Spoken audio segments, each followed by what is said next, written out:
Hi, YouTube. It's yourself. So currently a little migrainey, medicated, but still a little migrainey, and so therefore I'm doing the thing of like looking at the screen and not the camera and all sorts of things. But I wanted to talk to you because today is Tuesday. Um, I will likely not be editing today. And look, I think I've had my haircut since last time you saw me. So look, it's done. But I'm very patchy dye job here. Very patchy. But I think that's because the bleach didn't take didn't take the thing because like yeah, it's not important. But yeah. So some things have happened since last time we spoke. I mean it's been 2 weeks I think since I saw you. But the biggest issue I'm having at the moment is to do with some really nice people taking over London Pride. Now, I know that most of you probably aware of this because you're all pretty hot on the trans scene. And if not, let me tell you. So, excuse me. Saturday was London Pride. Yay.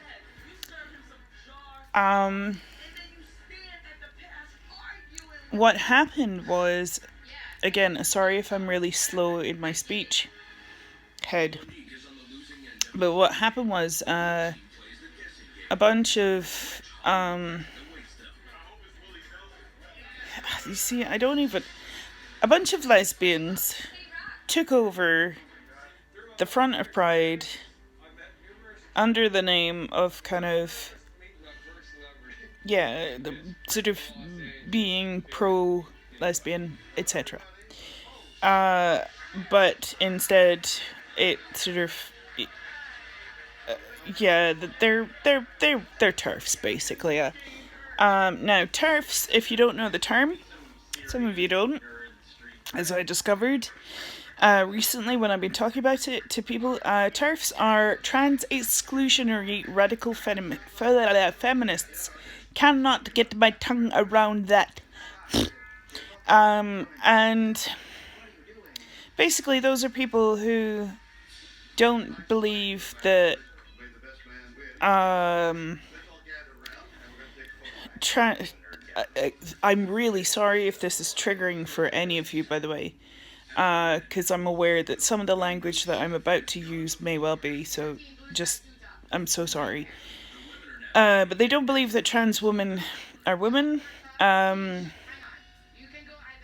They call them all kind of sorts of things that they don't believe, like, they don't think could be triggering, etc., etc. And yeah,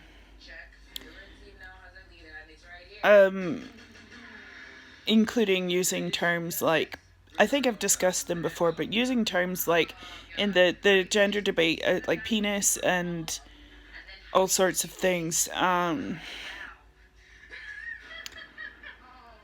They are bigoted, nasty, cruel people. And I always, like, every time this happens to me, I did it myself. Every time I do something like this, I get a little pissed off with myself for doing it. But I got into a fight with a TERF on Twitter yesterday. Not wise, but I felt the need to blow off steam, and I felt the need to kind of get a little bit back, which isn't clever, but like, yeah. unfortunately, yeah, it didn't end well because initially, she was all kind of like, could you show me proof that we've been saying that trans women are rapists? And what I said was, that I kind of highlighted that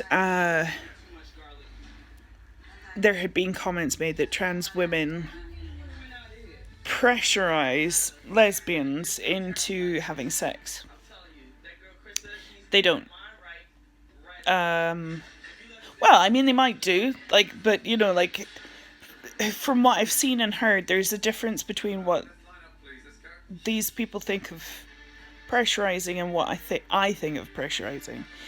Because basically, what happens is often these women will find out that people are trans and sort of turn their back, or they will openly sort of say things like, I'd never be with a woman who's trans, etc., etc.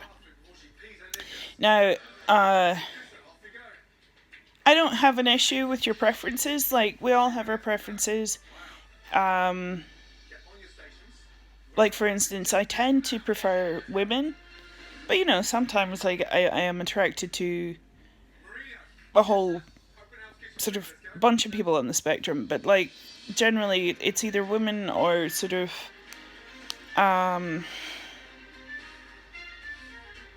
yeah. Sorry, the TV's on in the background. I'm being very, very lazy with this, but yeah. These people claim that sort of thing is pressurizing. That kind of, well, you're transphobic if you are basically saying you won't sleep with me because although I present as a female, I have a penis. And it's not necessarily transphobic to say that is the issue, but what is transphobic to me anyway is to loudly kind of proclaim it and kind of go, no, you can't, I won't sleep with anyone who's trans because and not, I don't care who you want to sleep with, what your preferences are, just don't. I'm not verbalizing this very well, I'm very sorry, but there's a way to go about it that makes you not transphobic. Just keeping it internalized. No one is making you sleep with anyone. You don't have to do anything you don't want to.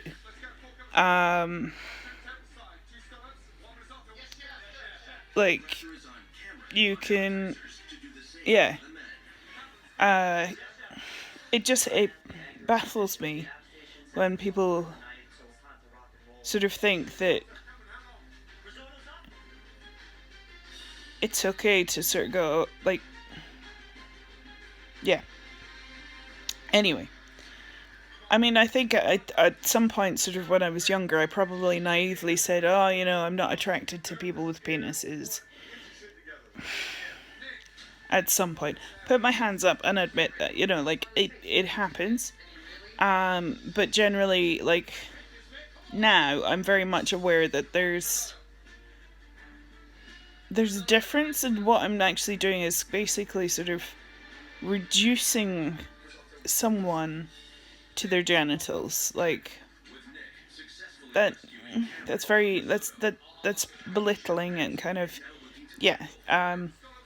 But anyway, so I get into a kind of battle with this woman on Twitter, and I wasn't 100% sure that she was TERFy, but had a sneaking suspicion / totally knew but couldn't put my finger on it. Until and this is the bit that I found really upsetting. And again, trigger warning, trans women, like, or what, maybe those on the feminine side, or trans people, or not. Anyway, trigger warning. This bit is it's not nice. She had, I can't remember what it was that she said, but I said, so, you're saying that, oh god, I can't even remember. This is my grey brain. But I said something along the lines of something to do with being, like, a woman being post-operative. Okay? That was my phrasing. Well, I think I said trans woman being post-operative. What she came back with and said was that I was talking about a man.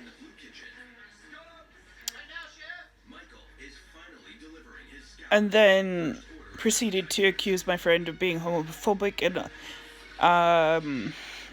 misogynistic, because, yeah. Like, okay. When I said to her that what she had said was the most bigoted thing in this conversation, etc., etc., she came back with, no, it's not. It's truthful. It's realistic. Animal kingdom nonsense, yada yada yada. And I just, I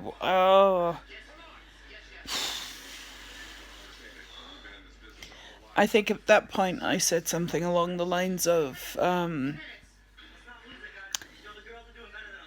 this is where I finish this. I'm done. And then she kept going. A further, I allowed it a further 2 times before I blocked her. I just went, no more. I'm not having this. And I should know better. I should always know better. I should know that these people don't listen to reason. However, I sort of regret leaving it where I did, because, like, I'm now concerned that she's going to start to think that I have given in and that she's correct. But, so this is kind of my answer. What she kept saying to me was that sex is immutable. Meaning it basically, you can't change sex. I did try the whole, gender isn't, isn't physical. It's, up here. It's an identity thing. And then sort of, said something along the lines of, what you want to do, like, in terms of, like, gender dysphoria, is that it's up in the brain. Sorry, again, language is failing me, but that often what people want to do is take hormones and have surgery in order to make the outside reflect the inside. Oversimplification, right? I think I've said that version pretty much to you before in a video. Maybe not. However, she then repeated herself and said, nope, no, sex is immutable.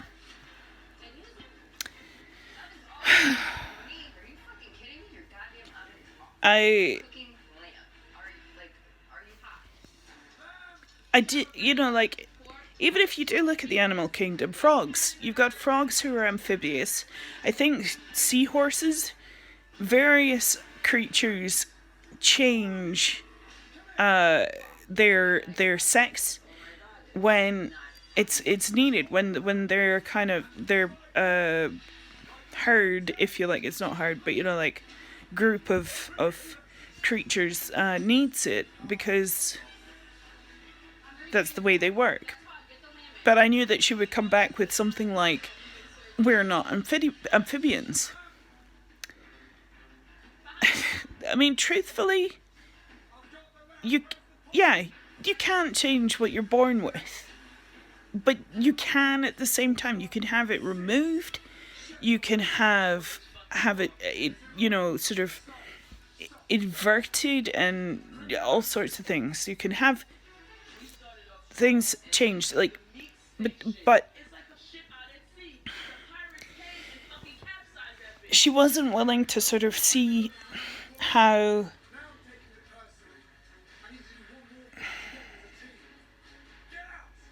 it kind of, these sorts of things keep people alive. It's, and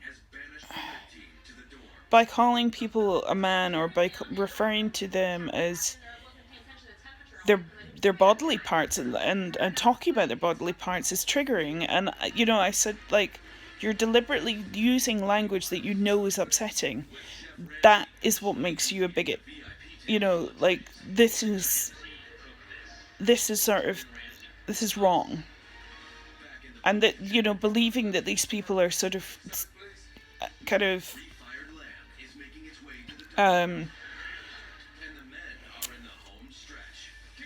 secondary to you is also incorrect. Like, whatever. And she just said, no, it's not. No, it's not. And I was like, oh, you don't get to tell me what, like, yeah. Anyway, so, the moral of the story is, love each other. Please be sort of emphatic. Hold each other's hands, because I think we're in for a bumpy ride. I mean, we're always in for a bumpy ride, but I think this is particularly bumpy. And this time, for me and for my close friends, it's personal. I mean, it's always been relatively kind of, like, with things to do with LGBT stuff, I've always been very kind of like, but this time,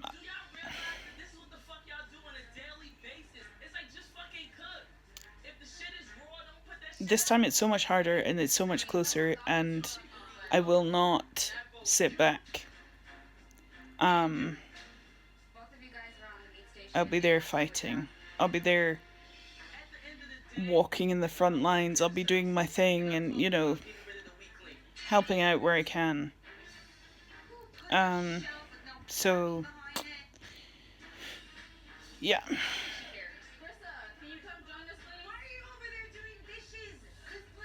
Anyway, thanks for listening to the rant. And I'm sorry again that this is unedited, but I figure it's better to get it out unedited than not at all. But please let me know if it's irritating or what have you. I love you, and remember that you're very special. You have an amazing life ahead of you, and to talk to your friends if you need an ear. Even if it's not about trans issues, if it's about something else, just solidarity. It's important. Anyway, I'm talking nonsense now. I've had codeine, and I've had quite a lot of other sort of different types of painkiller in order to sort of be able to do this. I may have conked out earlier and dribbled all over my cushion and sent my friends a bunch of emojis with my boobs. Like, it's, yeah. But listen, take care of you, okay? Bye-bye.